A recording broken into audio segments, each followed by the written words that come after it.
Então vamos lá. Eu vou falar aqui sobre indicadores de morbimortalidade. Começando com indicadores de morbidade, eu vou começar com esse aqui, ó. Coeficiente de prevalência. Gente, como eu calculo? Vamos começar dessa forma. Eu calculo assim, ó. Número total de casos em relação à população total. Acabou, gente.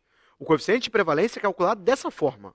Número total de uma afecção, total de casos de uma doença qualquer, em relação à população total. Porque a prevalência é isso, gente. É o total de casos de uma doença. Antigos mais novos. Essa é a prevalência. Belezinha? Aqui eu faço uma indagação que sempre cai em prova.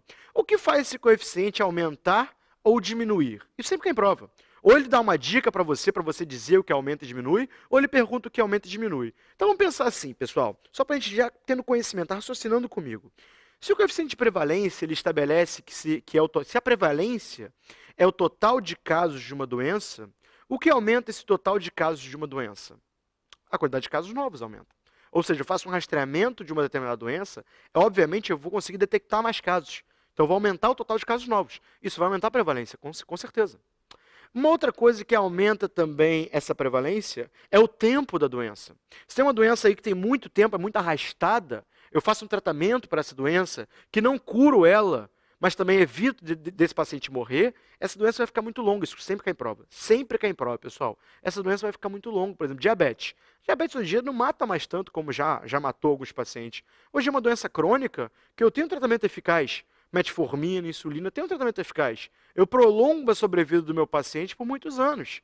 Consequentemente, prolongando a sobrevida, eu também causo aumento da prevalência. Então, quero que vocês tenham essa ideia, pessoal. O que aumenta a prevalência? Tanto a incidência como o tempo da doença. Então, é por isso que existe até uma forma, depois a gente vai ver aqui de novo, prevalência dá igual a incidência vezes o tempo. Então, prevalência dá igual ao total de casos novos, que eu já vou comentar com vocês, vezes o tempo total da doença. Então, são as duas coisas que elevam a minha prevalência, beleza? Para reduzir a prevalência, é basicamente o contrário. Uma doença, por exemplo, que tenha grande letalidade, que mate muita gente, é claro que eu também vou reduzir a prevalência. Ou uma doença que eu tenho muita dificuldade de dar diagnóstico, a minha prevalência vai ser muito ruim, porque eu não vou conseguir detectar os casos novos, beleza? Entende isso, pessoal, que vai ficar muito mais fácil de vocês fazerem as questões de vocês. Vamos seguir. Vamos lá, gente. Agora eu vou falar, o seu slide até aparece. Lembra que eu acabei de falar sobre os coeficientes de prevalência? Agora eu vou falar sobre incidência. Mas, Gustavo, o que é incidência? Você acabou de comentar, mas eu já esqueci. Gente, incidência, vamos botar, como é que eu calculo? Tá ali, ó. Incidência seria o total de casos novos. Lembra que prevalência é o total de casos? Aqui não. Aqui incidência é o total de casos novos. E eu coloquei aqui embaixo, pessoal, porque lá na prevalência, lembra? Era a população total. Aqui tem uma pequena diferença, que é a população em risco. É a população sob risco. Peraí, Gustavo, não entendi. O pessoal pensa assim, eu estou fazendo um estudo para detectar o total de casos novos de câncer de próstata. E quero achar esse coeficiente de incidência. Então, coloco aqui, ó, número total de casos novos de câncer de próstata. E aqui embaixo, eu coloco a população total? Não, porque as mulheres não podem ter, né, gente? Então, aqui eu colocaria o total de homens que não têm câncer de próstata. Essa é a população sob risco. Porque eu também não posso colocar aqui embaixo, entende o que eu estou falando, pessoal? Indivíduos homens que já têm um câncer de próstata, porque eles não estão sob risco, eles já têm a doença. Então essa é a ideia. Ou assim, o total de casos novos de câncer de mama. A gente sabe que até acomete os homens, mas em menos do que 1%. Então aqui eu vou colocar a população sob risco. Ou colo de útero, fica até melhor. Colo de útero. Total de casos novos de câncer de colo de útero. Poxa, aqui embaixo eu vou botar o total de mulheres que não têm câncer de colo de útero. Não vou incluir os homens. Essa é a ideia. Belezinha, pessoal? Mas aqui eu também faço uma indagação. O que faz esse coeficiente aumentar ou diminuir? A gente sempre cai em prova. O que faz o total de casos novos aumentar? Uma doença que seja muito transmissível, aumenta o total de casos novos, com certeza. Uma epidemia, aumenta o total de casos novos. Você vai lembrar isso depois quando a gente falar sobre a aula de epidemia. Mas assim, falou em epidemia, ele está falando em incidência. Pega isso já na cabeça de vocês. Primeira coisa já que eu falo já de importante. Beleza? Uma epidemia aumenta o total de casos novos. Um surto, que é uma epidemia restrita a um lugar, aumenta o total de casos novos e aumenta a incidência. Pegou a ideia? Essa é a ideia, gente. O que aumenta também a incidência? Um rastreamento de uma doença. Eu faço uma detecção com testes com muita sensibilidade e especificidade, a gente vai falar sobre isso, fiquem tranquilos, e eu vou detectar muitos pacientes, vou detectar muitas novas pessoas acometidas pela doença. Então a minha incidência também vai aumentar. O meu total de casos novos também vai aumentar. Pega essa ideia, gente. E também a redução também é a mesma ideia. Uma doença que tem dificuldade de rastreamento, dificuldade de diagnosticar, eu vou ter uma incidência baixa. O total de casos novos vai ser baixo. Pega essa ideia, galera, não dá mole. Belezinha, é isso aí, sempre cai em prova. Vamos seguir, vamos lá. Vamos lá, gente. Falando agora sobre indicadores de mortalidade ainda, eu vou passar agora para o coeficiente de letalidade. Isso é importante de ter esse conhecimento, porque não só cai muito em prova, esse ano caiu bastante em prova, mas também porque a gente vê muito veículo de comunicação, falando errado algumas informações. Vamos começar para o cálculo, gente. Como eu calculo o coeficiente de letalidade? Está aqui, ó. O coeficiente de letalidade ele é calculado pelo total de óbitos por uma certa doença X, então total de pessoas que morreram, por exemplo, por câncer de laringe, em relação ao total de acometidos pela doença X. Então essa é a ideia de letalidade, gente. É o total de pessoas que morreram por aquela doença em relação ao total de casos da doença, como está aqui. Por que eu estou falando que muitos meios de comunicação às vezes erram quando vão passar essa informação, gente? Já viram? É muito comum isso aí, assim, o ebola tem a mortalidade altíssima. Na verdade, pode até ter a mortalidade altíssima, mas a gente sabe que quando eles falam isso, a ideia é outra. A ideia que eles querem passar é a letalidade ser altíssima. A gente sabe que no final do ano passado, em torno de 16 mil casos estavam confirmados de ebola e cerca de 8 mil mortes. Então a letalidade realmente é altíssima. Como é que você calcularia assim? Só com esse cálculo que eu passei, que eu vi na época, no final do ano passado, chegou a falar sobre isso. Gente, aqui eu colocaria o quê? 8 mil, 16 mil. Total de óbitos pela doença, no caso ebola, pelo total de pessoas doentes. Pô, uma letalidade de 50%, pô, é muito forte. E quando eu vejo letalidade, pessoal, qual é a ideia que eu quero que vocês tenham da doença? A ideia é essa aqui. A letalidade, ela mede o risco de morrer por um certo agravo. Ela mede a gravidade da doença. Isso que a letalidade mede, pessoal. O ebola, como eu acabei de comunicar com vocês, o ebola, a gente sabe que tinham estudos, e tem estudos, muitos foram formulados ano passado, que indicavam realmente uma letalidade de 50% a 60%. Pô, isso indica uma gravidade fortíssima da doença. Então é assim que se calcula a letalidade. Combinou? Gente, isso cai muito em prova, não vamos dar mole. É assim que calcula a letalidade. Vamos seguir, vamos lá. Vamos lá, gente. Agora falando sobre o coeficiente de mortalidade geral. E quando eu falo sobre isso, quando o assunto é esse numa prova de residência, a gente vai ver que tem muitas pegadinhas em prova. O coeficiente de mortalidade geral, eu vou começar pelo cálculo. Como eu calculo? Está aqui embaixo. O cálculo é feito dessa forma. Total de óbitos em relação à população total. Fechou. Acabou. Simples assim. E por ser simples assim que eles fazem pegadinha. Eu coloco aqui embaixo. É um bom coeficiente? Sim, é um bom coeficiente. Mas com limitações. Por que eu coloquei isso? Aqui que estão as pegadinhas. Vocês vão ver isso na questão. Porque quando eu falo assim, ó, o total de óbitos sobre a população total, fica muito vago. Vamos botar dessa forma. Muito vago. Eu não sei quem morreu. Peraí, quem morreu? Foi o idoso? Foi uma criança? Foi um bebê? Quem morreu? Não sei. Não sei quem morreu. Então, por isso que é ruim, gente. Por isso que é ruim. Por isso que a taxa de coeficiente de mortalidade geral é um bom coeficiente, sim, mas ele tem muitas limitações. É muito vago. E quando o coeficiente é muito vago, dá margem a muito erro, há muito viés, muito erro de interpretação. Como assim? Eu falo assim, uma cidade aqui do Brasil, lá no interior de Porto Alegre e tal, teve um coeficiente, uma das áreas assim, mais nobres, assim, vamos colocar dessa forma, teve um coeficiente de mortalidade geral muito parecido com uma das áreas mais pobres do Brasil, e chuta qualquer área. Aí você olha assim, poxa, caramba, lá no interior do Rio Grande do Sul, próximo a Porto Alegre, foi igualzinho uma área tão pobre, você faz a sua comparação na sua cabeça e não entende. Como é que isso pode estar vinculado aqui nesse jornal famoso aqui da minha cidade? Só que você não entende também, ou você não tem esse senso crítico, às vezes a mídia divulga dessa forma, ou as provas fazem dessa forma, porque quando você fala mortalidade geral, você não está dizendo quem morreu.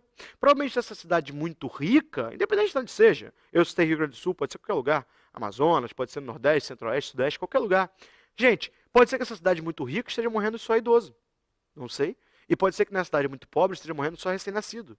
Caramba, então seria assim, o nível péssimo de saúde da cidade muito pobre, o nível excelente de saúde da cidade muito rica, só que eu não sei. Então eu vinculo essa informação dessa forma, e as provas fazem isso com a gente, e pergunto assim, peraí, essa informação está certa ou está errada? Essa informação significa que o nível de saúde dos dois lugares é igual ou não? Me explica aí. Caiu já. Caiu em São Paulo, caiu na USP, caiu já na Unifesp. Exatamente isso. Essa pergunta a gente tinha que comentar, discorrer sobre isso. Caiu em prova discursiva, mas já caiu em múltipla escolha também. Então não pode dar mole. O coeficiente de mortalidade geral pensa assim, é bom, mas com limitações. Combinado? Não vamos dar mole. Show? Excelente, gente. Vamos seguir. Vamos lá, pessoal. Agora, antes eu falei sobre o coeficiente de mortalidade geral. Agora eu vou falar sobre o coeficiente de mortalidade por causas. Está aqui. Vamos lembrar como é que eu calculo, gente? É o número total de óbitos por certa causa em relação à população total sob risco. Ah, Gustavo, como assim? Não entendi. Pessoal, pensa assim aqui, porque a gente já comentou isso hoje também, quando a gente falou sobre o coeficiente de incidência. Aqui a ideia é muito parecida. Total de óbitos, vamos dizer assim, de novo, vou dar o mesmo exemplo. Por câncer de próstata. Eu não posso botar aqui a população total. Aqui eu teria que colocar a população de homens. Agora, tem umas outras doenças. Ah, a mortalidade por nefropatia diabética, vamos colocar assim. Ou por infarto agudo no miocárdio. Então, o número total de óbitos por essa causa, aqui eu colocaria a população total. Por quê? Homens e mulheres estariam incluídos. Então, é essa ideia, gente, que eu quero que vocês tenham. Porque isso já foi pegadinha clássica de prova. Eu coloco uma doença que só homem pode ter. Pode ter.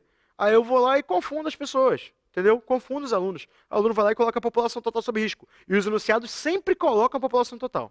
Colocam a população total e a população sob risco. É para você escolher a população sob risco, não vai dar mole. Beleza, gente? Não vai perder ponto por quê? Por questão boba. Tranquilo? Beleza. Aqui embaixo, gente, vocês viram que subiram uma nuvenzinha? Porque tem um detalhe. Detalhe importantíssimo. Tá ali, ó. Coeficiente de mortalidade materna. E isso sim cai muito em prova também, gente. Cai até mais do que o coeficiente de mortalidade. Cai muito em prova. Vamos relembrar primeiro como é que calcula? Vamos lá. Gente, o coeficiente de mortalidade materna é calculado assim, ó. Óbitos por causas maternas em relação ao total de nascidos vivos. Essas causas maternas e o período de óbito que estaria incluído aqui seria o quê? O período da gravidez, né, todo, parto e puerpério imediato. Ou seja, até 42 dias pós-parto. Então esse é o período que está incluído aqui. Em relação ao total dos nascidos vivos. Mas a gente sabe, gente, que aqui, esses óbitos por causas maternas, tem duas que estão incluídas. Tem as causas maternas por... Tem os óbitos por causas maternas por causa direta e por causa indireta. Gustavo, o que é isso? Me explica, eu já ouvi falar, mas não lembro. Gente, os óbitos por causa direta são aqueles óbitos que também são chamados de evitáveis. Ou seja, e os livros colocam dessa forma assim, são aqueles óbitos que ocorrem por causa de uma intervenção, ou negligência, ou ausência de algum serviço. Ou seja, alguém interveio naquela paciente, de forma incorreta. Então, por uma intervenção, por uma negligência, ou por fazer, ou por deixar de fazer alguma coisa. Então, por exemplo, essa paciente foi operada de urgência, teve um problema, teve algum erro ali na equipe médica, e essa paciente acabou morrendo na mesa. Então, esses são os óbitos por causa direta, por motivo de uma intervenção, ou pela ausência da mesma, ausência da intervenção, num caso que eu poderia ter salvado minha paciente, então essa paciente acabou morrendo. São os óbitos por causa materna direta. Combinado? Excelente. E os óbitos por causa materna indireta também são chamados de não evitáveis, inevitáveis. Não dá para evitar esse óbito. São aqueles óbitos considerados por doenças ou afecções que a paciente tinha e pioraram com a gravidez, ou que ela passou a ter com a gravidez e acabou morrendo por conta disso. Não sei, uma diabetes gestacional muito grave, vamos botar assim, qualquer problema, uma pré-eclâmpsia, qualquer problema muito grave que essa paciente tenha tido e tenha sido causado pela gravidez como um todo, mas não por motivo de uma intervenção ou da ausência de uma intervenção da equipe de saúde, beleza? Essa é a ideia que eu quero que vocês tenham. A direta é evitável e a indireta é inevitável. Esses são os óbitos por causa materna, beleza? Direta e indireta. Relembrando o que eu falei, inclui o período de gravidez, gestação, parto e puerpério imediato, até 42 dias pós-parto, no numerador, em relação ao total de nascidos vivos. Combinado? Excelente, gostei, vamos lá. Vamos lá, gente. Falando agora do coeficiente de mortalidade por idade, outro aspecto que cai demais. E eu começo lá em cima, gente, olha lá, colocando como é que eu calculo o coeficiente de mortalidade infantil. Vamos lembrar? É o total de óbitos até 1 ano de idade em relação ao total de nascidos vivos. Gente, não pode esquecer essa parte. Isso sempre cai em prova. Segundo que eu lembro com vocês, pessoal, coeficiente de mortalidade neonatal. Qual é o período neonatal, Gustavo? É até 27 dias completos ou 28 dias incompletos, porque as questões colocam muito dessa forma. 27 dias completos ou 28 dias incompletos de vida. Esse é o período neonatal. Então, o coeficiente de mortalidade neonatal é calculado dessa forma aqui. Óbitos até 27 dias de vida em relação ao total de nascidos vivos. Beleza? Excelente. E mais um aí para vocês. Como é que é o coeficiente de mortalidade pós-neonatal? Peraí. Se o coeficiente de mortalidade neonatal é até 27 dias completos, então quer dizer que o pós-neonatal é após 27 dias? Sim, mas até um determinado momento. O período pós-neonatal está aqui, gente. Inclui 27 dias completos até 1 ano de idade. Beleza? E é assim que eu calculo. Em relação ao total de nascidos vivos. Pessoal, então os 3 caem muito em prova. Não pode dar mole. Mas tem alguns outros que caem, menos do que esses. Mas caem. Eu vou botar para vocês, ó. Olha lá, gente. Começando. Coeficiente de mortalidade neonatal precoce. Ué, Gustavo, você não falou que o período neonatal é de 0 até 27 dias completos? Ou 28 dias incompletos? Falei. Mas o neonatal ele pode ser aberto. E neonatal precoce e neonatal tardio. O neonatal precoce, gente, olha só, tá aqui, ó. São os óbitos até 7 dias de vida. Em relação também ao total de nascidos vivos. Pessoal, essa parte é importantíssima, tá? Não vamos dar mole. E depois, pessoal, os óbitos por causa neonatal tardia. São os óbitos de 7 a 27 dias de vida em relação ao total de nascidos vivos. Importantíssima essa parte, gente. Não vamos dar mole. Beleza? E pós-neonatal? Acabei de falar no último. Após 27 dias até 1 ano de idade em relação ao total de nascidos vivos. Tá bom? E o outro aqui, gente, é o coeficiente de mortalidade perinatal. Esse é o mais difícil. Quando cai, pega muita gente boa. É o total de, natimortos, ou seja, nascidos mortos, mais total de óbitos em menores de 7 dias, sobre total de nascidos vivos mais natimortos. E tem 2, pessoal, que eu não coloquei na aula para vocês, eu queria falar para vocês prestarem atenção em mim. Como eu calculo o coeficiente natimortalidade? Pensa agora, olha para mim agora. Coeficiente natimortalidade, pessoal, é o total de natimortos no numerador, que é o total de nascidos mortos, em relação ao total de nascidos vivos mais nascidos mortos. Esse é o coeficiente de natimortalidade. Apareceu uma questãozinha no passado, pegou muita gente boa, muita gente não conhecia. E outro coeficiente que eu não vi aparecer no passado, mas já apareceu em outros anos e também pega muita gente boa, é o coeficiente de mortalidade na infância. Gustavo, esse eu nunca ouvi falar, está na apostila, pode ver. Coeficiente de mortalidade na infância é calculado da seguinte maneira: total de óbitos em relação aos indivíduos até 5 anos de idade em relação ao total de nascidos vivos. Fechou? Decoramos todos? Gente, são 8. Vamos ficar atento. Os 6 eu coloquei aqui na aula. Pode até voltar um pouquinho o vídeo para relembrar. Os outros 2 é de natimortalidade e o último que eu falei que é coeficiente de mortalidade na infância. Beleza? É isso aí. Vamos lá.